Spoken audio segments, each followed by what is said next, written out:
जो हम टॉपिक आपके साथ लेके आए हैं वो है एनसीईआरटी कक्षा 10 का विषय राजनीतिक विज्ञान का, और प्रकरण आज हम आपका रहेगा सत्ता की साझेदारी।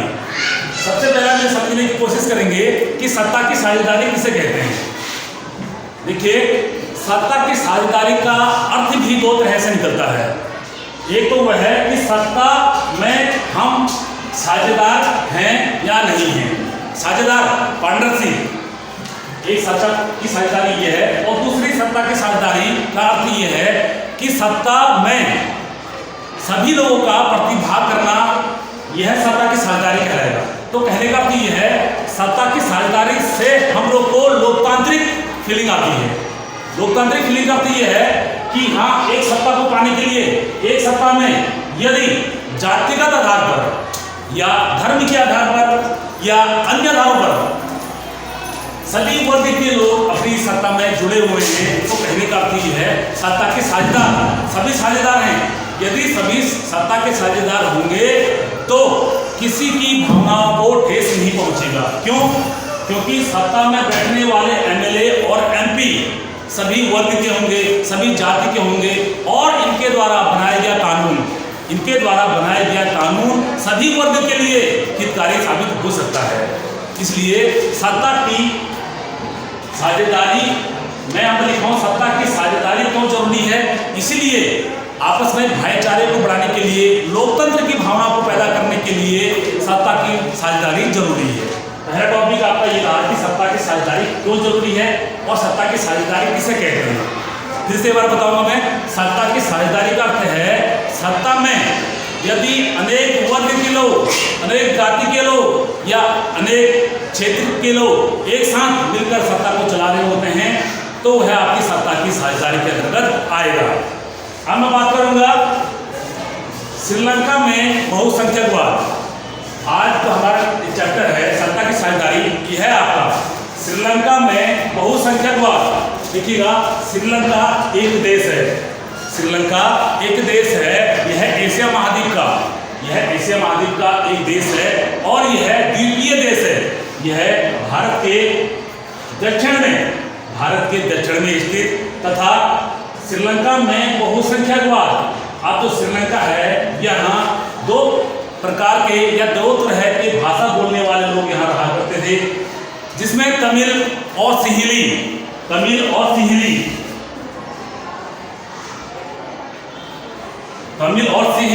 समुदाय के लोग यहाँ निवास किया करते थे। इनमें बहुसंख्यकवाद, अगर बहुसंख्यकवाद का अर्थ ये होता है संख्या के दृष्टि से जो ज्यादा होंगे, मतलब कहने का अर्थ है यहाँ सिंहली जो थे उनकी संख्या ज्यादा थी और तमिलों की संख्या कम थी। तो यहाँ के निर्वाचित सरकार ने, सुन लीजिए, तो यहाँ के निर्वाचित सरकार ने सिंहली बहुसंख्यकवादी हैं, उनकी संख्या को देखकर देखिएगा, समझने की कोशिश करिएगा। श्रीलंका में बहुसंख्यकवाद, देखिए 1948 में आपका श्रीलंका एक स्वतंत्र राष्ट्र बन जाता है। 1948 में श्रीलंका एक स्वतंत्र राष्ट्र बन जाता है, और जब यह स्वतंत्र राष्ट्र बनता है तो इस राष्ट्र के संविधान तो नहीं कहूंगा, संसद में जो नेता ज्यादा जो एमएलए एमपी बैठे हुए थे वह बहुसंख्यकवादी सिंहली समुदाय के अधिक थे। इसलिए 1956 में जब इन्होंने अपने संविधान में संशोधन किया, या नए कानून बनाए, तो इन्होंने सिंहली को राष्ट्रभाषा घोषित कर दिया, और सिंहली को विश्वविद्यालय या नौकरी पाने का एक माध्यम बताया गया।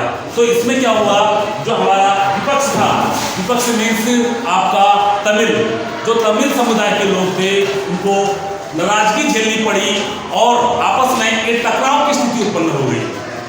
क्यों? क्योंकि उनकी भाषा तमिल को वह महत्व नहीं दिया गया जो सिंहली भाषा को दिया गया।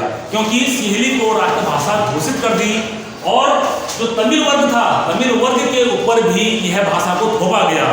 यदि आपको नौकरी पाना है, यदि आपको विश्वविद्यालय में पढ़ना है, तो आपको सिंहली पढ़नी पड़ेगी। ये था आपका श्रीलंका में बहुसंख्यकवाद। अब मैं बात करूंगा बेल्जियम की समझदारी। देखिएगा, बेल्जियम एक देश, यूरोप का एक देश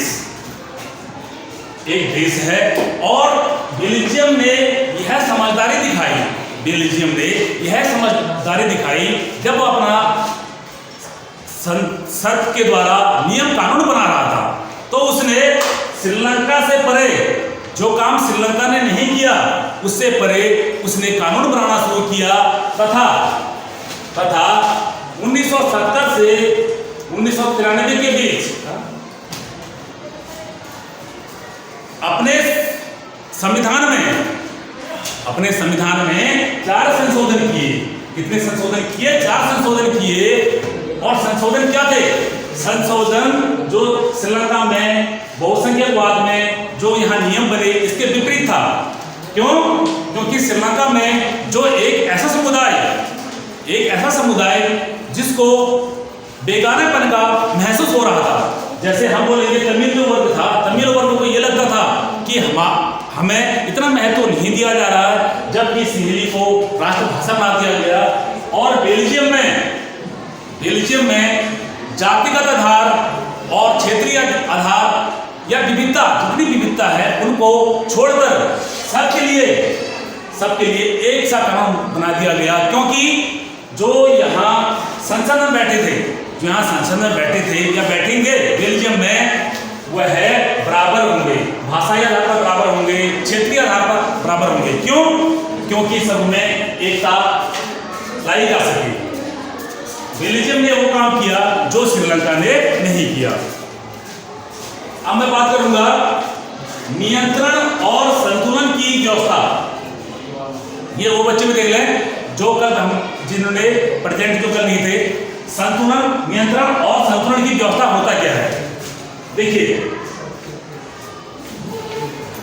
मैं बात करूंगा भारत की। भारत में सरकार को चलाने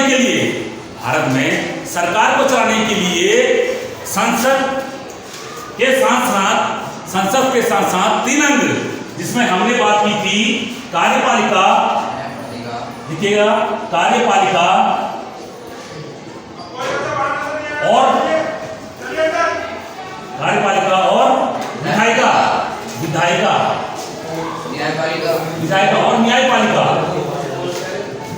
और न्यायपालिका। देखिएगा, अब जो हमारी सत्ता है या जो हमारी सरकार है, हमारी सरकार को चलाने के लिए, नियंत्रण करने के लिए, सरकार को नियंत्रण करने के लिए, कानूनों को नियंत्रण करने के लिए हमारे पास विधायिका कानून का निर्माण करेगी।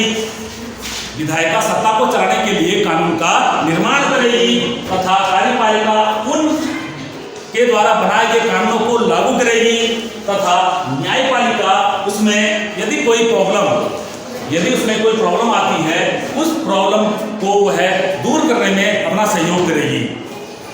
और संतुलन का नियम हमने आपको बताया था कि 36, ये शब्द आता है कि 36 जो ये है, ये 36 अवस्था में है। व्यवस्था इनकी जो है 36 है। 36 का अर्थ ये होता है एक के सामने